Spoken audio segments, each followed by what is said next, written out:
नमस्कार मित्रांनो, आतापर्यंतचे व्हिडिओ आवडले असतील. एवढे सगळे वेगवेगळे करिअरचे व्हिडिओ ऐकून पाहून गोंधळून जाऊ नका. शांतपणे विचार करा आणि योग्य ती करिअर निवडा, तरच चांगले यश मिळू शकतं. आज आपण इंजिनिअरिंग करिअर्स बद्दल माहिती पाहणार आहोत. करिअर्स इन इंजिनिअरिंगच्या ऍडमिशन्स प्रक्रियेबद्दल, प्रवेश परीक्षेबद्दल, जेईई मेन, जेईई ऍडव्हान्स याबद्दल मागच्या एका व्हिडिओमध्ये माहिती पाहिलेली आहे. त्याची पुनरावृत्ती आज आपण टाळणार आहोत. आपल्याला माहितीच असेल की शास्त्रीय संशोधनाचा मानवाच्या जीवनात प्रत्यक्ष वापर करण्याचं कार्य इंजिनिअरिंग शाखेकडून केलं जातं. या क्षेत्रात यशस्वी होण्यासाठी इंजिनिअरिंगच्या पदवीसोबतच चांगली बुद्धिमत्ता, उत्तम स्मरणशक्ती, एकाग्रता, निर्णय क्षमता, कष्ट करण्याची तयारी, इतरांबरोबर काम करण्याचे कौशल्य, चांगली शरीर प्रकृती, आत्मविश्वास, संशोधक दृष्टी इत्यादी गुण तुमच्यात असावेच हवेत किंवा वाढवायला हवेत. इंजिनिअरिंग हे एक खूप विस्तृत क्षेत्र आहे. यामध्ये स्पेशलायझेशनसाठी खूप मोठा वाव आहे. इंजिनियर हा विज्ञान आणि गणितातील सिद्धांताचा, त्यातील नियमांचा वापर करून आपल्या जीवनाची प्रगती करण्यासाठी नवनवीन तंत्रज्ञान विकसित करत असतो. शोध लावण्याचा रोमांच, अज्ञात गोष्टीचे आव्हान, नवनवीन गोष्टी निर्माण करण्याचे सामर्थ्य आहे त्या आराखड्यात सुधारणा घडवून आणणे याचा अमिट आनंद इंजिनियरला मिळत असतो. आधुनिक जीवनात असं एकही क्षेत्र नाही जे इंजिनिअरिंग शिवाय चाललेले आहे. हे क्षेत्र खूपच मोठं आहे आणि बहुधा सर्वच लोकांच्या आधुनिक जीवनाच्या गरजा पूर्ण करते. नवनवीन आयडिया, डिझाईन इत्यादीवर संशोधन करणे, त्याचा व्यापारी वापर, संसाधने आणि प्रक्रिया, मार्केटिंग सारख्या विविध कार्यामध्ये इंजिनिअरिंगचा वापर होत असतो. इंजिनिअरिंगच्या पारंपरिक आणि महत्वाच्या अशा मूलभूत 3च शाखा आहेत: सिव्हिल, मेकॅनिकल आणि इलेक्ट्रिकल. परंतु तंत्रज्ञानातील आजच्या वेगवान प्रगतीमुळे त्यात अजून जवळजवळ 29 शाखांची भर पडली असून एकूण 32 प्रकारचे स्पेशलायझेशन झालेले आढळते, ज्यात aeronautical, aerospace, biochemical, biomedical, chemical, civil, computer hardware, computer system, electrical, environmental, flight, fire, industrial, marine, mechanical, mechatronics, mining and geological, nanotechnology, nuclear, petroleum, plastic, polymer, rubber, robotics, ceramic, software, textile, wood technology आणि water engineering इत्यादीचा अंतर्भाव होतो. Aeronautical किंवा aerospace engineer हा विमाने, helicopters, spacecraft, satellites, missiles आणि संरक्षण दलाच्या सिस्टीम्स इत्यादी आणि त्यांचे पार्ट्स, त्यांची बांधणी, डिझायनिंग, डेव्हलपमेंट, निर्मितीचे कार्य हा एरोनॉटिकल इंजिनियर करत असतो. ही एक अतिशय आव्हानात्मक, रोमांचक आणि थरारक अशी करिअर आहे. परंतु याला उपलब्ध असलेला वाव मात्र सीमित असून विमान वाहतूक करणाऱ्या कंपन्या, विमान निर्मिती कारखाने, संरक्षण दल इत्यादी ठिकाणी नोकरीच्या संधी उपलब्ध आहेत. दुसरी शाखा यातली बायोकेमिकल इंजिनियर. वेगवेगळ्या कंपन्या आणि व्यक्तींच्या वापरासाठी नवीन केमिकल्स शोधण्याचं कार्य बायोकेमिकल इंजिनियरला करावं लागतं. रोपावरील संशोधनाचा उपयोग, झाडावरील संशोधनाचा उपयोग बायोकेमिकल्सवर प्रक्रिया करून जंतुनाशक, रोगनाशके, औषधे इत्यादींचा विकास हा बायोकेमिकल इंजिनियर करत असतो. बायोमेडिकल इंजिनियर इंजिनिअरिंग आणि बायोलॉजीच्या ज्ञानाचा उपयोग करून मेडिकल आणि शारीरिक प्रश्न सोडवण्याचे काम बायोमेडिकल इंजिनियर करतो. रोगांना बरे करण्यासाठी ची गुणवत्ता आणि परिणामकारकता साधण्यासाठी, मेडिकल आणि बायोलॉजिकल अडचणीवर मात करण्यासाठी योग्य त्या प्रकारच्या साधनांचे डिझायनिंग करण्याचं काम हे बायोमेडिकल इंजिनियर करत असतात. फोर्ब्स या जगप्रसिद्ध मासिकाने म्हटलं आहे, जगातलं मोठं मासिक आहे बघ फोर्ब्स हे, त्यांच्या म्हणण्यानुसार बायोमेडिकल इंजिनिअरिंग हे असं क्षेत्र आहे की ज्या ठिकाणी पगार खूपच जास्त आणि मानसिक ताण खूपच कमी असलेला एक STEM करिअर आहे. STM चा अर्थ आहे S for science, T for technology, E for engineering आणि M for mathematics. Science, technology, engineering आणि मॅथमॅटिक्स म्हणजे STEM अशी ही करिअर आहे. बायोमेडिकल इंजिनिअरिंगला बायो इंजिनिअरिंग असेही संबोधतात. हे क्षेत्र विविध शाखांचे मिश्रण आहे. वर म्हटल्याप्रमाणे हे एक इंजिनिअरिंग आणि बायोलॉजीचे मिश्रण आहे. यामध्ये इंजिनिअरिंगच्या तत्वांचा उपयोग मेडिसिन आणि आरोग्य सेवा वृद्धिंगत करण्यासाठी केला जातो. बायोमेडिकल इंजिनिअरिंगचा संबंध समाजाच्या रोज वापरातल्या टेक्नॉलॉजीशी आहे. बायोमेडिकल इंजिनिअरिंगमुळेच कृत्रिम अवयव, सर्जिकल रोबोट्स, आधुनिक कृत्रिम अवयव, नवीन औषधे, किडनी डायलिसिस इत्यादीचा जन्म झालेला आहे. बायोमेडिकल इंजिनिअरिंग हे एक फार मोठं विस्तृत असं क्षेत्र असून त्यात संशोधनाला आणि कारकीर्द करण्यास बराच मोठा वाव आहे. यामध्ये परत अनेक उपशाखा आहेत, जशा biomedical electronics, bio materials, computation biology, cellular tissues आणि genetic engineering, medical imaging, orthopaedic, bio engineering, bio nano technology. Biomedical engineer होण्यासाठी तुम्हाला पुढीलपैकी एका संबंधित विषयातील पदवी संपादन करणं आवश्यक आहे. 1. बायोमेडिकल सायन्स किंवा इंजिनिअरिंग, 2. इलेक्ट्रिकल किंवा electronics engineering, 3. Mechanical engineering, 4. Physics आणि त्यानंतर तुम्हाला बायोमेडिकल इंजिनिअरिंग मधील पोस्ट ग्रॅज्युएट डिग्री किंवा PhD करावी लागेल. इलिनियस विद्यापीठातील बायो इंजिनिअरिंगच्या लेक्चरर आणि चीफ अकॅडमिक ऍडवायझर जेनिफर अॅनॉज यांच्या म्हणण्यानुसार या विद्यापीठातील मेडिकल किंवा कृत्रिम अवयव डिझाईन्स मधील अनेक जण इंडस्ट्रीज मध्ये जात आहेत. संदर्भ याचा web slice of American society of mechanical engineers यांच्या रिपोर्टमध्ये माहिती मिळालेली आहे. बायोमेडिकल इंजिनियर होण्यासाठी तुम्हाला बायोमेडिकल इंजिनिअरिंगचा वेगळा असा अभ्यास करण्याची गरज नाही. तुम्ही वर उल्लेख केल्याप्रमाणे संबंधित क्षेत्रातील अभ्यास केलेला असावा, पण तुम्ही खात्रीपूर्वक तुमची बायोमेडिकल इंजिनिअरिंग मधील आवडीचा पूर्णपणे पाठपुरा करायचा हवा.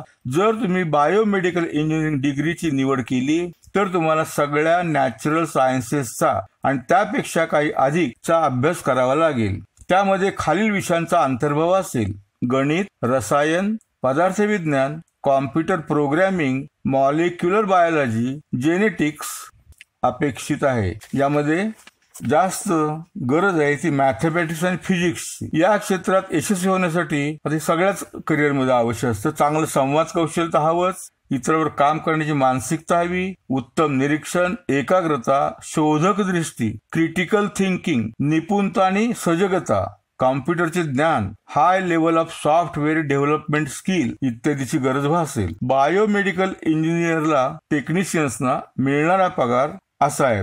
आंतरराष्ट्रीय पातळीवर मेडिकल इंजिनिअरिंग टेक्निशियन्सना 14 लाख ते 21 लाख रुपयापर्यंत दरवर्षी पगार मिळतो. स्पेशालिस्टना 21 लाख ते 28 लाख, टीम मॅनेजर्सला 21 लाख ते 28 लाख, बायोमेडिकल इंजिनियरला प्रारंभी 30 लाख, बायो इंजिनिअरिंग रिसर्च प्रारंभी 23 लाख, भारतात 2 ते 3 लाख रुपये. या संदर्भातल्या शिक्षण देणाऱ्या, प्रशिक्षण देणाऱ्या अनेक इन्स्टिट्यूशन जगभर आहेत. त्यातील मोजक्या काही इन्स्टिट्यूशन नावं मी सांगतो पहा. पहिले आहे Indian institute of technology, Mumbai, Chennai, Hyderabad, Kanpur, Kharagpur, Raipur, Rourkela. आता पात्रता प्रवेश परीक्षेत पाहिलेली आहे, ते थोडक्यात सांगतो. 12वी तुम्ही पास असायला हवं, अर्थात PCM ग्रुप पाहिजे. JEE main. MBBS degree holders can also opt for post graduation in this field. दुसरी इन्स्टिट्यूट आहे MIT school of biotech engineering, Loni Kalbhor, Maharashtra. नंतर Vidyalankar institute of technology, Wadala, Mumbai. DY Patil school of engineering, Lohegaon, Pune. Bharat Ratna Indira Gandhi college of engineering, Solapur.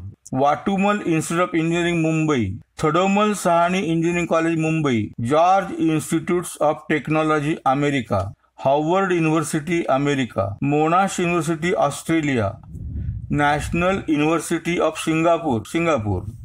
Stanford university, America आणि university of हाँगकाँग या ठिकाणी या bio medical engineering मध्ये योग्य त्या पदवीचा, अभ्यासाचा, प्रशिक्षणाचा, शिक्षणाचा फायदा होऊ शकतो, संधी मिळू शकते.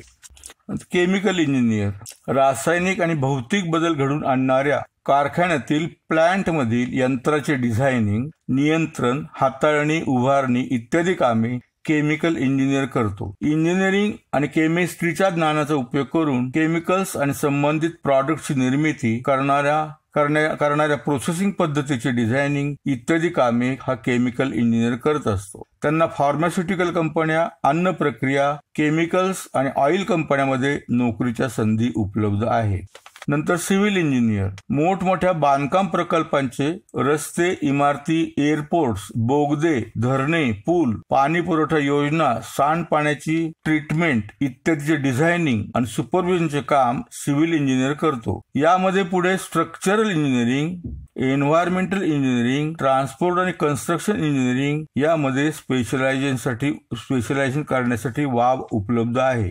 सर्व प्रकारच्या बांधकामाचे डिझायनिंग आणि ते प्रत्यक्षात उतरवणे हे त्याचे काम असते. स्वतंत्र व्यवसाय करता येतो. तेच केंद्र सरकार, राज्य सरकार, PWD, संरक्षण दल, रेल्वे, मोठमोठ्या कन्स्ट्रक्शन कंपन्या यामध्ये मोठ्या प्रमाणावर नोकऱ्यांच्या संधी उपलब्ध आहेत. उत्कृष्ट सिव्हिल इंजिनियर होण्यासाठी तुम्हाला कल्पना चित्रण, व्हिज्युअलायझेशनचे कौशल्य, उपलब्ध जागेचा पुरेपूर वापर करण्याची सर्जनशीलता, बांधकामाचे परिणामकारक डिझायनिंगचे कौशल्य प्राप्त करावे लागेल. सिव्हिल इंजिनिअरिंगचा अभ्यासक्रम पूर्ण करताना तुमचे मॅथमॅटिकल आणि रिझनिंग स्किल ही उपयोगात आणावी लागेल.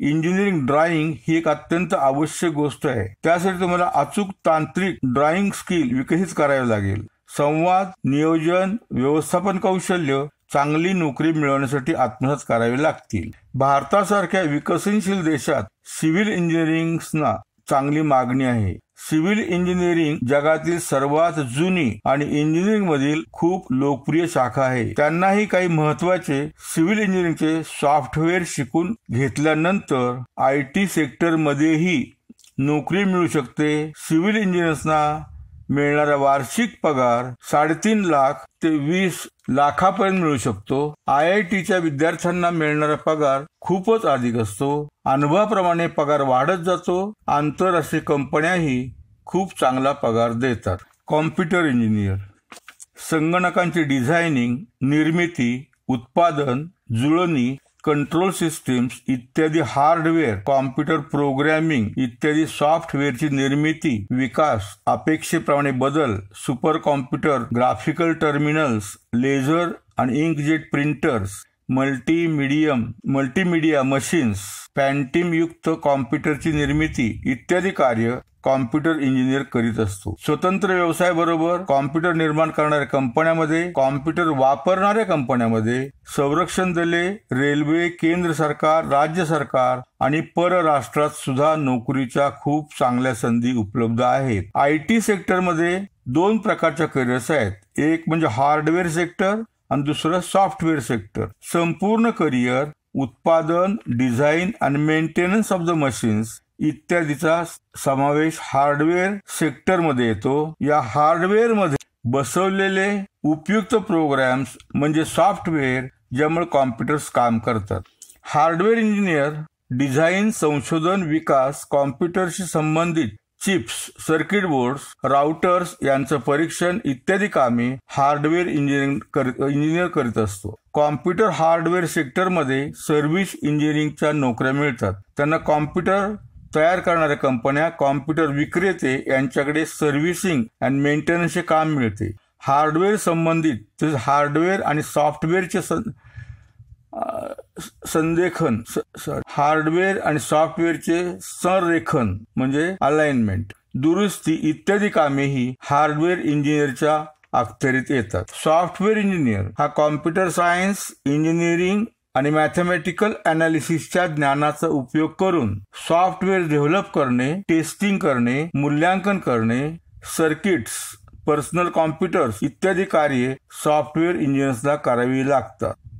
कॉम्प्युटर इंजिनिअरिंगमध्ये पुढील प्रमाणे स्पेशलायझेशन होते. डिझाईन इंजिनियर्सला प्रोडक्शन सेक्टरमध्ये काम मिळते. प्रत्यक्षात नवीन आणि सुधारित हार्डवेअरची निर्मिती करणे हा त्यांच्या कामाचा भाग असतो. दुसरा कॉम्प्युटर टेक्नॉलॉजिस्ट, कॉम्प्युटरची निर्मिती करणाऱ्या कंपन्यांच्या रिसर्च अँड डेव्हलपमेंट विभागात हे काम करतात. कॉम्प्युटर टेक्नॉलॉजिस्ट इंडस्ट्रीच्या गरजेप्रमाणे कॉम्प्युटर डिझाईन करणे हे त्यांचे काम असते. कॉम्प्युटर क्षेत्रातील स्पर्धात्मक क्षेत्र आहे ते सॉफ्टवेअर इंजिनिअरिंगचे. या सॉफ्टवेअर क्षेत्रात करिअरसाठी खूप उज्ज्वल असा वाव आहे.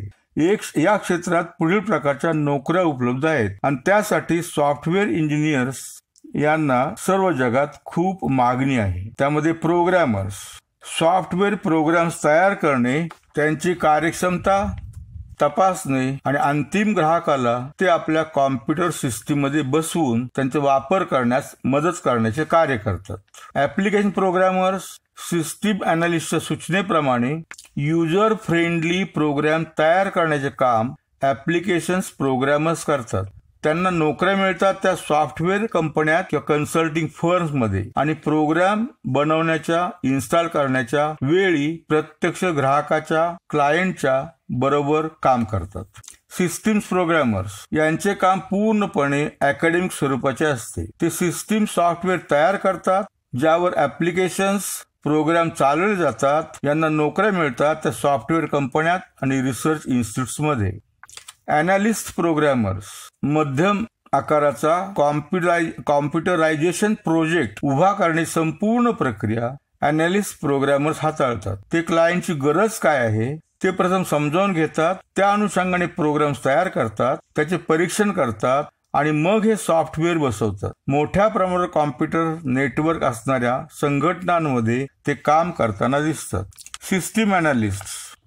सिस्टीम अनालिस्ट क्लायंट आणि प्रोग्रामर यांच्यामध्ये दुवा साधण्याचे काम करतात. ते संपूर्ण प्रोग्राम डेव्हलपमेंटच्या कार्याचे नियोजन आणि कार्यपद्धती निश्चित करतात. ते ग्राहकांच्या कार्याचे विश्लेषण करतात आणि उपलब्ध असलेल्या तंत्रज्ञानाच्या साहाय्याने ग्राहकाच्या कार्यालयाचे कॉम्प्युटरायझेशन करण्यासाठी मार्गदर्शवतात. त्यासाठी त्यांना सिस्टीम अनालिसिस आणि डिझाइन, लँग्वेजेस, ग्राफिक्स आणि इंटरनेट टूल्स यांचे चांगले ज्ञान, कलात्मक दृष्टिकोन, रंग आणि आकारासंदर्भातील चांगली दृष्टी असावी लागते. कॉम्प्युटरच्या क्षेत्रातील कोर्सेस साधारणपणे 4 वर्षाचे असतात आणि विविध विद्यापीठातून, मायक्रोसॉफ्ट, सन अँड ओरॅकल सारख्या संस्थांतून, इलेक्ट्रॉनिक्स डिपार्टमेंट्सने मान्यता दिलेल्या अभ्यासक्रम चालवणाऱ्या संस्थांतून आणि मोठ्या व लहान संस्था ज्या भारतातील किंवा भारताबाहेरील विद्यापीठे संलग्न आहेत त्यांच्याकडून उपलब्ध करून दिले जाते.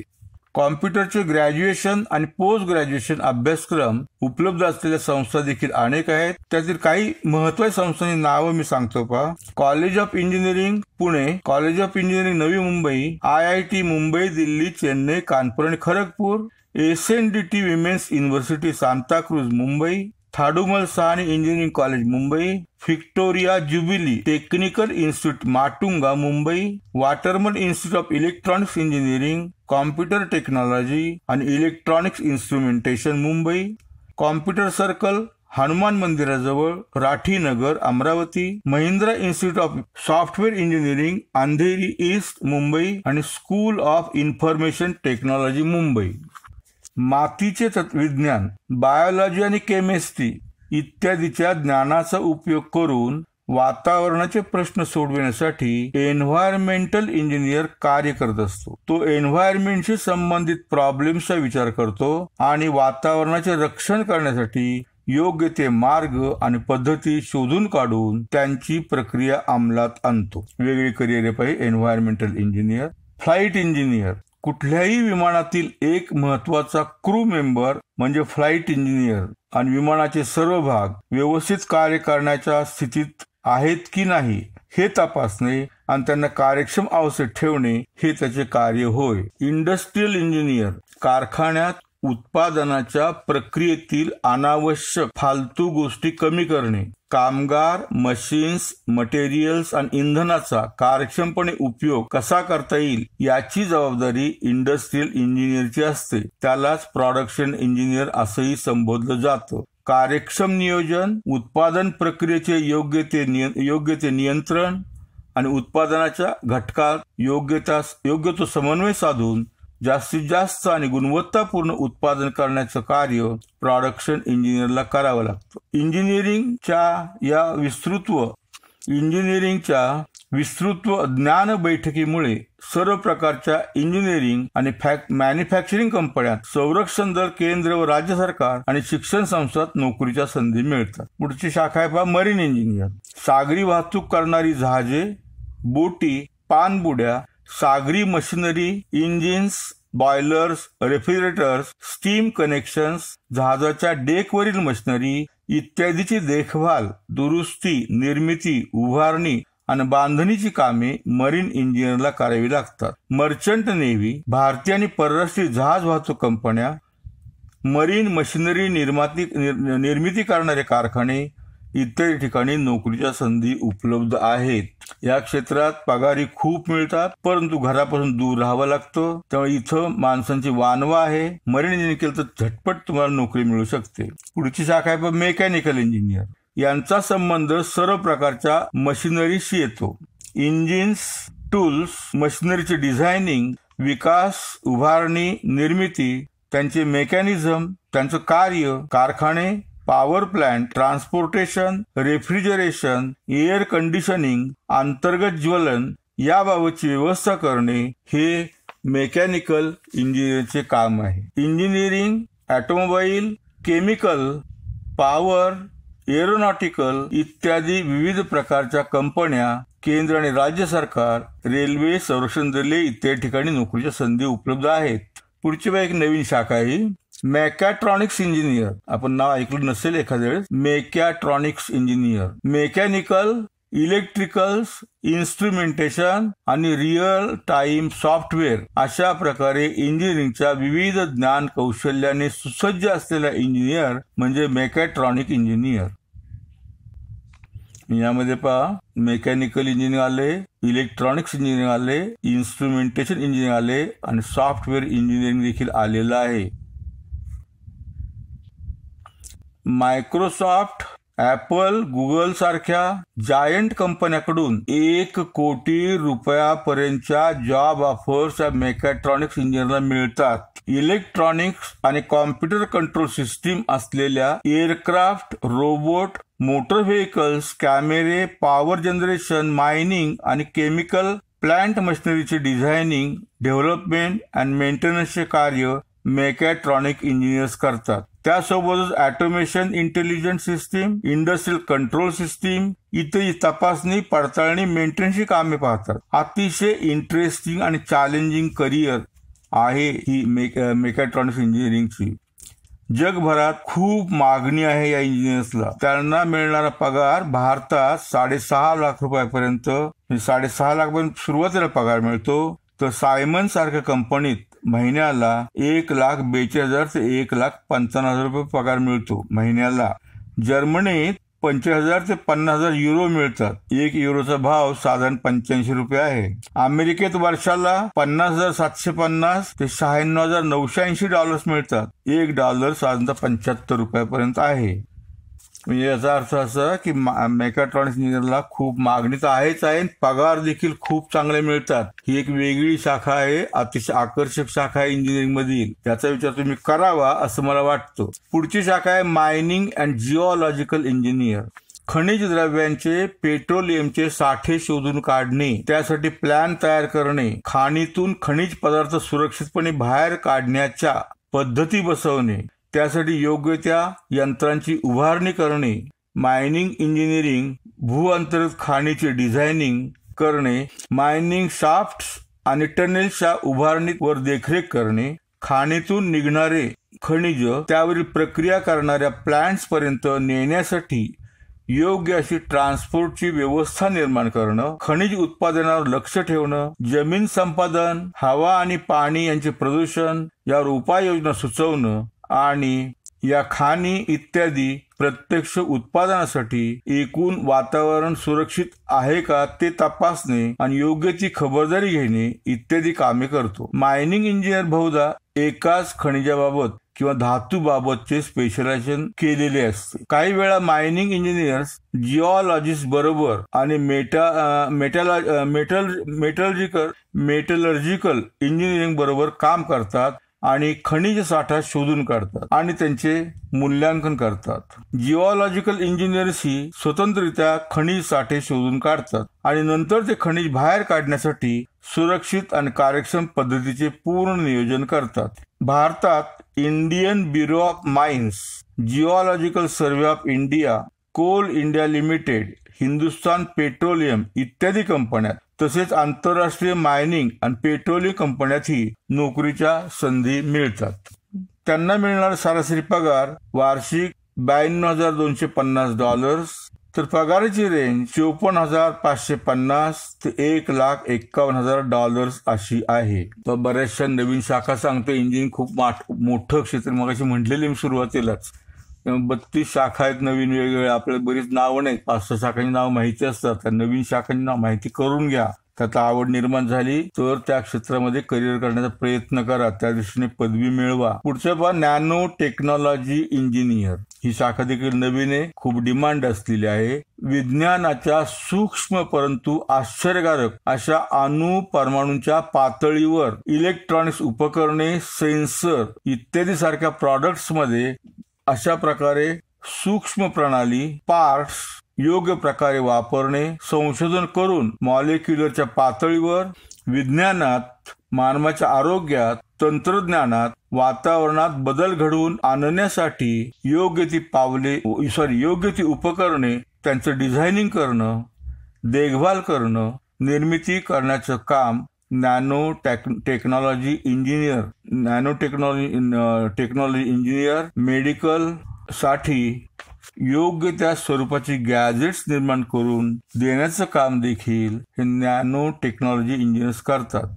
फार्मास्युटिकल कंपन्या, मेडिकल इक्विपमेंट कंपन्या इत्यादी ठिकाणी नोकरीच्या संधी. सरासरी वार्षिक पगार $96,000. मुद्दा मी डॉलर्स मध्ये पगार सांगा. आंतरराष्ट्रीय पातळी, जागतिक पातळी काय नेचर आहे या करिअरचं हे कळावं म्हणून. भारतातल्या पगार थोडेसे कमी आहेत, परंतु इतर करिअरच्या मानाने चांगले आहेत. पुढची शाखा आहे इंजिनिअरिंगची, न्यूक्लिअर इंजिनियर. यांचा वार्षिक सरासरी पगार $1,07,000 आहे.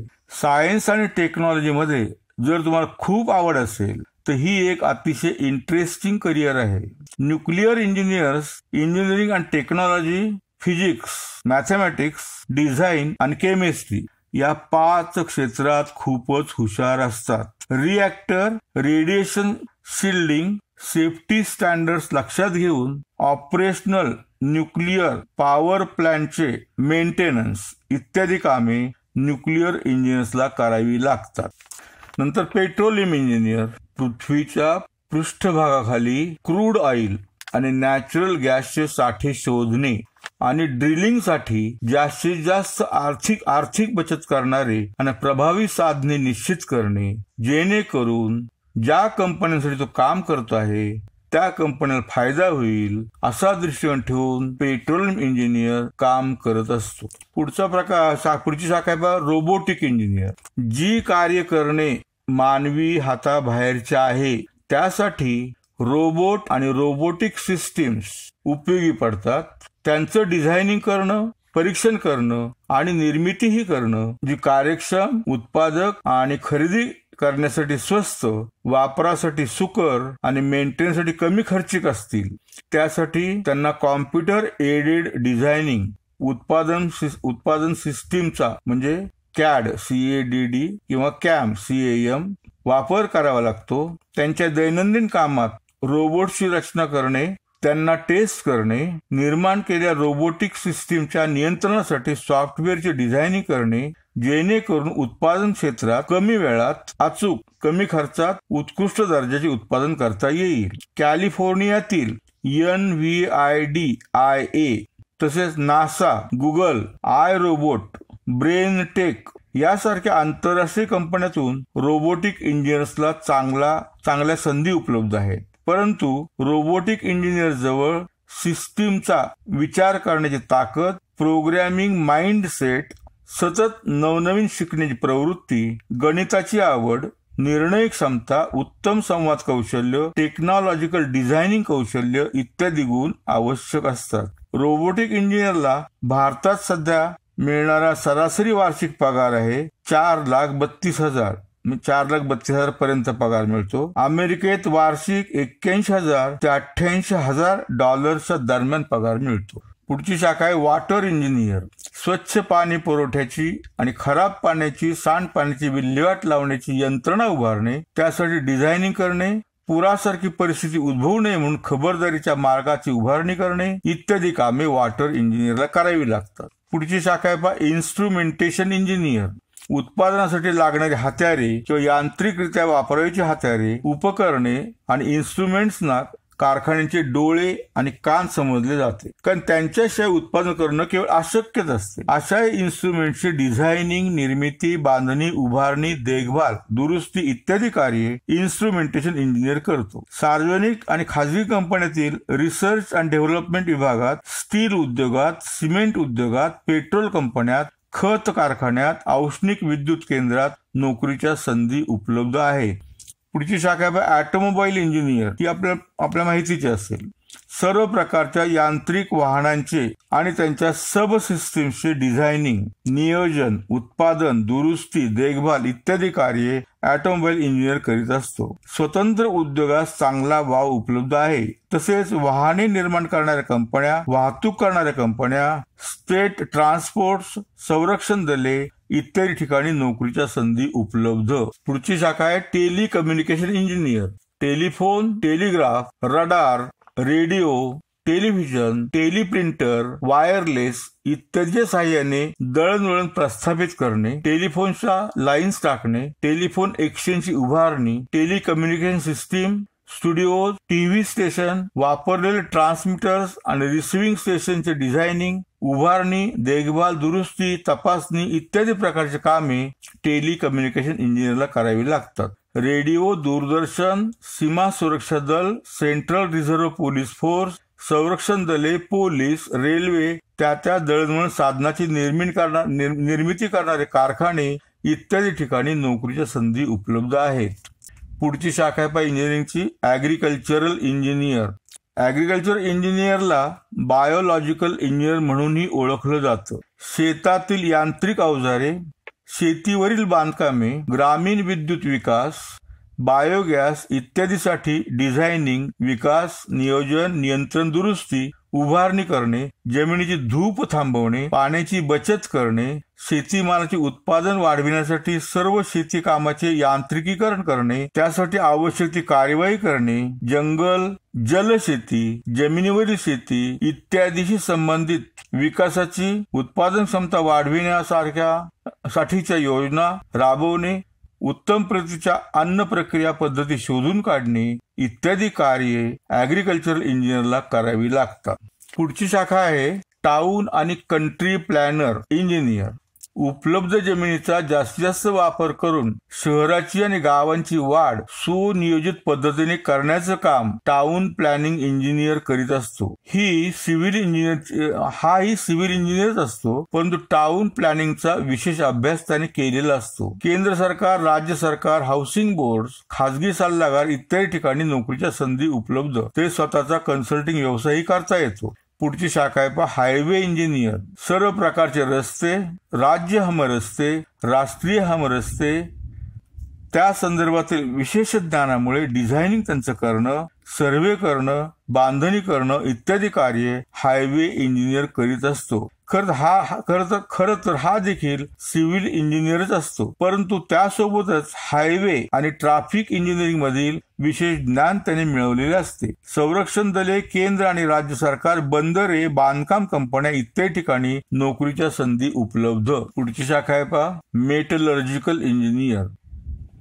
भूगर्भातील धातू, खनिज यांचा शोध घेणे, योग्य त्या व्यवस्थेमार्फत ते बाहेर काढणे, त्यांच्यावर प्रक्रिया करणे, शुद्ध धातू आणि मिश्रित धातू निर्माण करणे, त्यांचे अनालिसिस करणे आणि त्यांची भौतिक आणि रासायनिक गुणधर्म ठरवणे, धातूची गंजण्याची प्रक्रिया कमी करणे, धातूंची ताकद वाढवणे, त्याचबरोबर हेल्थ केअर, ट्रान्सपोर्टेशन, डिफेन्स आणि करमणूक क्षेत्रातील उपकरणांसाठी लागणाऱ्या धातूंची गुणवत्ता वाढविण्याच्या कार्यात मदत करणे इत्यादी कार्ये मेटलर्जिकल इंजिनियर करीत असतो. त्यांना औद्योगिक क्षेत्रात विशेषतः iron and still industry, aluminium किंवा कॉपर इंडस्ट्री इत्यादी मधील कंपन्यात नोकरीच्या संधी मिळतात. अमेरिकेत वार्षिक सरासरी पगार $1,06,000 इतका मिळतो. भारतात एप्रिल 2020च्या आकडेवारीनुसार दरमहा 20,000 ते 65,000 दरम्यान पगार मिळतो. पुढची शाखा आहे इंजिनिअरिंगची. हे सगळे स्पेशलायझेशन्स आहेत. मूळ शाखा 3च होत्या, सिव्हिल, मेकॅनिकल, इलेक्ट्रिकल. त्याच्यात एवढ्या शाखा जर पहा. ही 29वी शाखा आहे टेक्स्टाईल इंजिनियर. टेक्स्टाईल इंडस्ट्रीमधील प्रक्रिया पद्धती, साधन सामग्री इत्यादीचे डिझायनिंग करणं, वेगवेगळ्या प्रकारच्या धाग्यांनी वेगळं फॅब्रिक तयार करणं, तसेच तांत्रिक सल्ल्याबरोबरच डिझायनिंग, मार्केटिंग, पर्चेसिंग आणि प्रोडक्शन डिपार्टमेंटसाठी योग्य त्या स्टाफची शिफारस करणे, दिलेल्या स्पेसिफिक प्रॉडक्ट्स निर्माण करणे इत्यादी कार्ये टेक्स्टाईल इंजिनियर करतो. टेक्स्टाईल इंजिनिअरिंग मध्ये सायंटिफिक टेक्निकचा वापर करून सर्व प्रकारचे यार्न आणि फॅब्रिकचे उत्पादन करणे. टेक्स्टाईल मिल्स, कंपन्या यामध्ये नोकरी संधी उपलब्ध आहेत. पगार दरमहा 40,000 ते 90,000 मिळतो. त्यात वाढ होण्याची शक्यता आहे खूप. पुढची शाखा आहे पहा ceramic engineer. Glass, semi glass conductors, engine parts, fibre optic, phone lines, tiles. आपल्याला टाईल्ससाठी सिरॅमिक इंजिनची आठवण होते, पण यामध्ये semi conductor, glass semi conductor, fibre optic, phone lines याचा संबंध होतो सिरॅमिक इंजिनियरशी. इलेक्ट्रिक पॉवर लाईन इन्सुलेशन इत्यादी निर्मिती आणि त्या अनुषंगाने डिझायनिंग, संबंधित इक्विपमेंटची निर्मिती इत्यादी कामे सिरॅमिक इंजिनियर करीत असतो. सिरॅमिक इंजिनियर्सना ceramic technologist, ceramic designer, processor इत्यादी प्रकारच्या नोकऱ्या खाजगी कंपन्या, सरकारी कंपन्या, Bhabha atomic research centre, institute of plasma research, Indian space research organisation, public sector banks, defence, metallurgical research laboratories इत्यादी ठिकाणी नोकरीच्या संधी उपलब्ध आहेत. मेकॅनिकल, इलेक्ट्रिकल, केमिकल आणि सिव्हिल इंजिनियर्स देखील सिरॅमिक इंजिनियर म्हणून काम करू शकतात. पगार भारतात वार्षिक 3.5 लाख ते 9 लाखाच्या दरम्यान मिळतो. इतर देशात तासाला $32 ते $52 किंवा वार्षिक $70,000 ते $1,07,000 पर्यंत पगार मिळतो. पुढची शाखा आहे पॉलिमर इंजिनियर. पॉलिमर मटेरियलचे डिझायनिंग, अनालिसिस आणि सुधारणा करणे, पॉलिमरच्या गुणधर्मात वैशिष्ट्यात बदल करणे याचा विशेष संबंध पेट्रोकेमिकल इंडस्ट्रीशी येतो. प्लास्टिक निर्माण करणे, त्याचा विकास करणे, पॉलिथिलीन, पॉलिप्रॉपिलीन इत्यादी प्लास्टिक, रबर पॉलिथिन प्रॉडक्टच्या कंपन्यात नोकरीच्या संधी उपलब्ध आहेत. साधारण सरासरी वार्षिक पगार $60,000 पर्यंत मिळतो. पुढची शाखा आहे पहा fire fighting engineer. Fire fighting vehicles, fire fighting equipments, water पंपची व्यवस्था, निर्मिती, दुरुस्ती, आगीच्या धोक्याचा अंदाज करणे, ती आटोक्यात आणण्यासाठी नियोजन करणे, आगीला प्रतिबंध करणे, इमारत मालकांना, आर्किटेक्ट्सना, इन्शुरन्स कंपन्यांना आगीमुळे झालेल्या नुकसानीचा आकडा निश्चित करण्यामध्ये मदत करणे इत्यादी कार्य फायर फायटिंग इंजिनियर करीत असतो. कॉर्पोरेशन्स, नगरपालिका, खाजगी कन्सल्टिंग सर्व्हिसेस मध्ये नोकरीच्या संधी. अमेरिकेत सरासरी वार्षिक पगार $67,000 तर भारतात $20,000 ते $60,000 दरम्यान मिळतो. यासाठी बीई फायर इंजिनिअरिंग हा 3.5 वर्षाचा कोर्स या संस्थेत उपलब्ध आहे. स्पेशलायझेशन आहे फायर फायटिंगचं. तर ती पहिली इन्स्टिट्यूट आहे national fire services college Nagpur आणि दुसरी आहे international institute of fire engineering safety and security management Wakdewadi Pune. या ठिकाणी वयाची अट देखील नाही.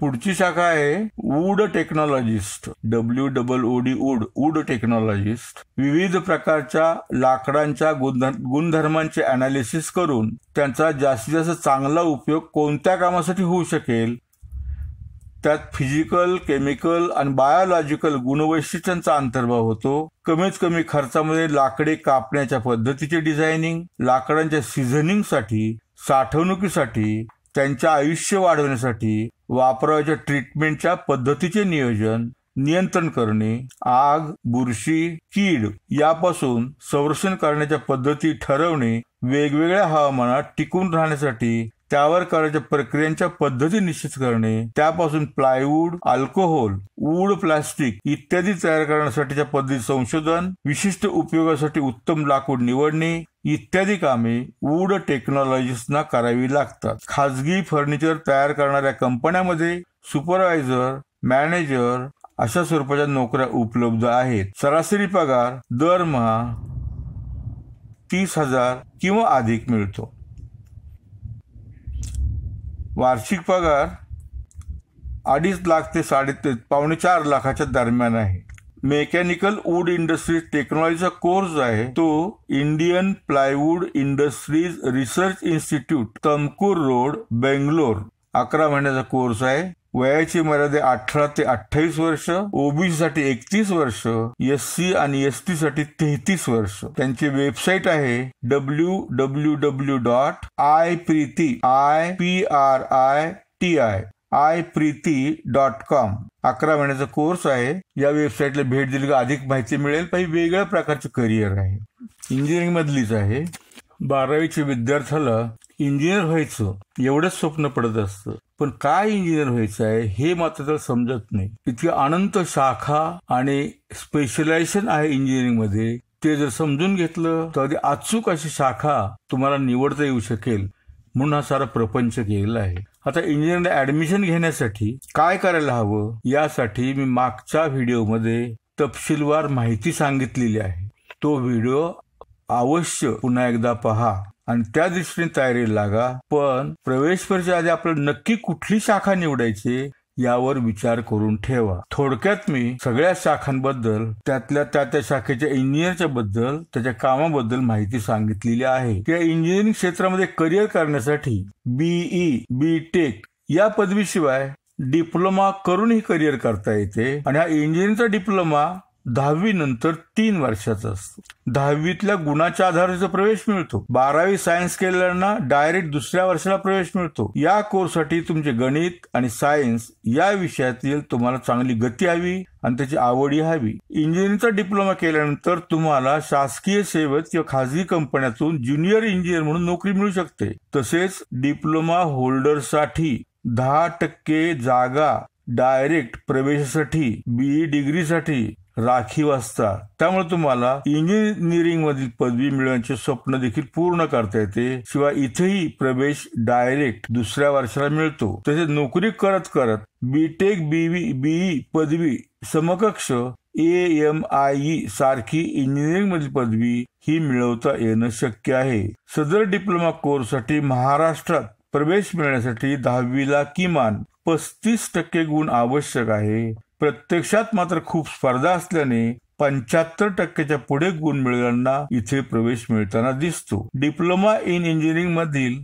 या शाखा उपलब्ध आहेत. सिव्हिल, मेकॅनिकल, इलेक्ट्रिकल, इलेक्ट्रॉनिक्स आणि communication, information technology, computer science, automobile, chemical, biomedical, marine technology, biotechnology, agricultural, textile, petroleum technology, plastic technology, rubber technology, leather technology, mining technology, electrical आणि इलेक्ट्रॉनिक्स इंजिनिअरिंग या शाखा डिप्लोमा करण्यासाठी उपलब्ध आहेत. आता डिप्लोमाच्या प्रवेशासाठी जी पद्धत आहे त्या पद्धतीमध्ये एक परीक्षा BE सारखी डायरेक्ट एक सामूहिक परीक्षा वगैरे काही घेतली जात नाहीये. रजिस्ट्रेशन पात्र तुम्हाला ऑनलाईन करायला होतं निवडीसाठी आणि महाराष्ट्र सरकारच्या पद्धतीप्रमाणे या ठिकाणी योग्य ते पॉलिटेक्निक तुम्हाला तुमच्या मार्कांप्रमाणे अलॉट केलं जातं. ज्यांना 12वी करून डिग्री पण जाणं शक्य नाहीये त्यांना 10वी नंतर देखील इंजिनिअरिंग क्षेत्रामध्ये शिरण्यासाठी आणि एक चांगली करिअर करण्यासाठी वाव उपलब्ध आहे. मित्रांनो, तसे क्षेत्र विस्तृतोय तसा याचा व्हिडिओ देखील मोठा होऊ शकतो. परंतु थोडक्यात इंजिनिअरिंग मधली करिअर म्हणजे काय, इंजिनियर काय करू शकतो, किती प्रकारचे इंजिनियर्स आहेत किती स्पेशलाइज झालेलं आहे, तर ऍडव्हान्स कोर्सेस किती आलेले आहेत याची माहिती व्हावी यासाठी हा व्हिडिओ केलेला आहे. तुम्हाला ह्याचा उपयोग होईल. तुमच्या पालकांबरोबर ही माहिती वाचा, ऐका, त्यांनाही ही माहिती सांगा आणि पालकांनी ऐकून आपल्या मुलांना ही सगळी माहिती सांगा. म्हणजे काय होईल, योग्य ती करिअर निवडता येईल आणि पुढं मग पश्चाताप करण्याची वेळ तुमच्यावरही किंवा तुमच्या पालकावरही येणार नाही. तुम्हाला योग्य ती निवड करण्याची, योग्य ती शाखा निवडीची बुद्धी प्राप्त हो आणि तुम्हाला भरघोस यश मिळो अशी ईश्वरचरणी मी प्रार्थना करतो आणि थांबतो. Thank you very much. Take care. God bless you.